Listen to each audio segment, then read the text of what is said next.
అమాస దగ్గర పడుతుందంటే చాలు దేవుడా, మా అమ్మ రాత్రిల పూట అడుగు బయట పెడితే పొట్టు పొట్టు చంపుతుంది. ఎందుకే ఏడు కూడా కాకముందుకే దర్వాజాలు మూస్తావంటే అందరు కళ్ళు మంచిగా ఉండయి, వాళ్ళు మంత్రాలు చేస్తారు, వీళ్ళు మంచోళ్ళు కాదని బెదిరిస్తుంది. కానీ పెద్దగా అవుతున్నా కొద్దీ మాకు కూడా అర్థమైంది, ఈ మంత్రాలు చేసేటోళ్ళు కొన్ని తాన నిజంగానే ఉన్నారు, కొన్ని తాన అబద్ధంగా ఉన్నారని. కాకుంటే నిజమో కాదో తెలుసుకున్నాకనే ఏదైనా పని చేయాలి కానీ వాళ్ళ మీద కోపంతో మాత్రం తొందరపడద్దు. గట్లనే చేసిర్రు ఈ ఊరోళ్ళు కూడా.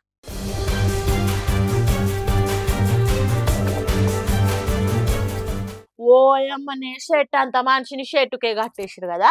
నిజామాబాద్ జిల్లా సింగంపల్లిలా సవిత ఇంటికి గంగారాం అనే ఈ అన్నోళ్ళ బర్రె ఊకే పోయి బియ్యం బుక్కుతుందట, ఆకిట్లనే పెండ పెడుతుందట, అంత గలీజ్ గలీజ్ చేస్తుందట. గిదే ముచ్చట గంగారాంకు చెప్తే శవన పెడతలేడని కోపంతో ఆ అమ్మ ఈ బర్రెని తెచ్చి షెట్టు కట్టేసిందట. అంతే ఇక ఇది మంత్రాలు చేస్తుంది అది ఇదని చెప్పి గంగారాం ఇంటోళ్ళంతా ఆమె చెట్టు కట్టేసారు.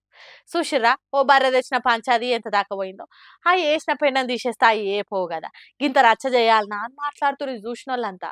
ఏందో ఏమో ఈ బర్రెల పంచాది, నోరులేని పశువులు, అవిటిని ఏమనలేం, మనమే సర్దుకొని పోవాలి కదా. రామన్న రాజన్న నీ ఓట్లకు దొంగలు పడ్డరి, నీ కూట్ల మన్ను పోస్తే కుట్రలు జరుగుతున్నాయే అని Rahul Gandhi power point presentation ఇచ్చినప్పటి నుంచి దేశంలో రాజకీయ ఉడుకు పెరిగింది. బీహార్ రాష్ట్రంలో ఎన్నికల ముందు 65 లక్షల ఓట్లు తీసేసింది ఎలక్షన్ కమిషన్.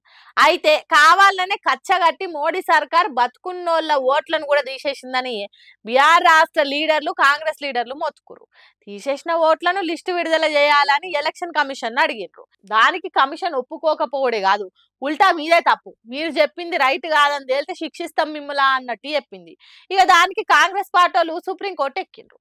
తొలగించిన ఓట్లు ఎవలేయో చెప్తే తప్పేందని అడిగిండ్రు. అవును కదా, తీసేసిన ఓట్లు ఫలానోళ్ళే అని చెప్తే వచ్చే నష్టం ఏం లేదు కాబట్టి ఈ నెల 19 తారీఖు లోపల ఆ లిస్టును బయట పెట్టాలని ఎలక్షన్ కమిషన్ కు ఆర్డర్ వేసింది.